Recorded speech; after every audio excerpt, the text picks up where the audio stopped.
இயேசு பிறப்பு.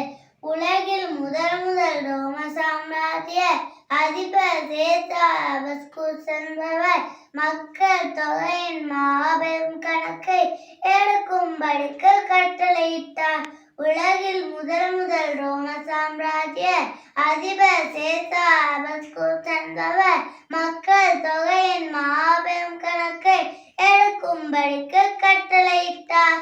சொல்லினை ஏற்ற சூசையப்பரும் மழலை சுமந்த மரியாத்தம்மனும் பெத்லகேமுக்கு பெயர்ந்தே சென்றனர்.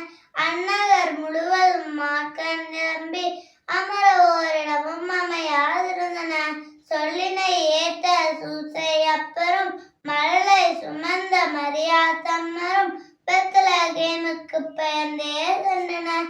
அந்நகர் முழுவதும் மாட்கள் நிரம்பி அமர ஓரிடமும் அமையாதிருந்தன. அதனால் மரியாள் ஆணிருத்தொழுவு வைக்கோல் பரப்பி வந்து தங்கினார். பிள்ளை பெற்றெடுக்கும் பேறுகாலத்தை கள்ளமில் மரியாள் காலும் காலை வானில் தூதர் வளம்பெற தோண்டி 1000 மக்களை அழைத்தனர் அங்கே. அதனால் மரியாள் ஆணிருத்தொழுவு வைக்கோல் பரப்பி வந்து தங்கினார். பிள்ளை பெற்றெடுக்கும் பேறுகாலத்தை கள்ளமில் மரியாள் காணும் காலை வானில் தூதர் வனம்பெற தோண்டி 1000 மக்களை அழைத்தனர் அங்கே. பாவங்கள் நீக்கிடும் தேவகுமாரன் கைத்துணை ஒன்றில் கண்களை திறந்து ஆணிர் தொழுவில் அவதரித்துள்ளார். வானோர் சேனை வாழ்த்தியது அங்கே. காரின் நடுவே பேரொளி உதித்தது. மரியாள் மடியில் சுடரொளி தவிர்ந்தது. பாருலகமே மகிழ்ச்சியில் மிதந்தது.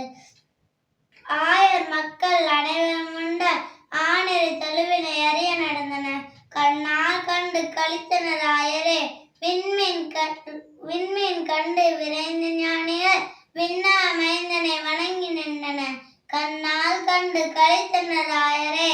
விண்மீன் கண்டு விரைந்த ஞானிகள் விண்ணா மைந்தனை வணங்கி நின்றனர். இம்மொழி கேட்டனர் நேரோது மன்னன் தன்னிலை மறந்து தவித்தனுடனே. நாமும் அந்த நாயன் தன்னை பார்க்க முடிந்தால் பலவசம் அடைவோம் என்பதை சொல்லி நடிக்க தொடங்கி இம்மொழி கேட்டனர் நேரோது மன்னன் தன்னிலை மறந்து தவித்தனுடனே. நாமும் அந்த நாயன் தன்னை பார்க்க முடிந்தால் பலவசம் அடைவோம் என்பதை சொல்லி நடிக்க தொடங்கி ஞானிகள் சொற்படி ஏரோது செல்ல விண்ணா மன்னன் தூங்கி இருந்த தொழுவத்தின் மேலே விண்மீன் நிற்கும் வியப்பினை கண்டு அச்சமடைந்தனர்.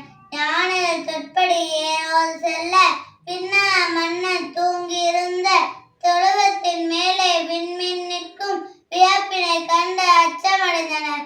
இவரே இறைவன், இவரே அரசன் என்று மகிழ்ந்து இசைப்பட புகழ்ந்து வணங்கி எழுந்தனர். இவரே இறைவன், இவரே அரசன் என்று மகிழ்ந்து இசைப்பட புகழ்ந்து வணங்கி எழுந்தனர்.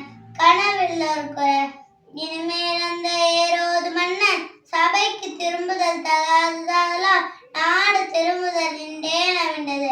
கனவில்லோர் குரல். இனிமேல் அந்த ஏரோது மன்னன் சபைக்கு திரும்புதல் தகாததால் நாடு திரும்புதல் நின்றேனவிண்டது. ஆணை பொன்னும் அரும்பெரும் தூபமும் காணும் கோலமும் காணிக்கை வைத்து தேவகுமாரன் திருபடி வணங்கி கீர்த்திசை ஞானிகள்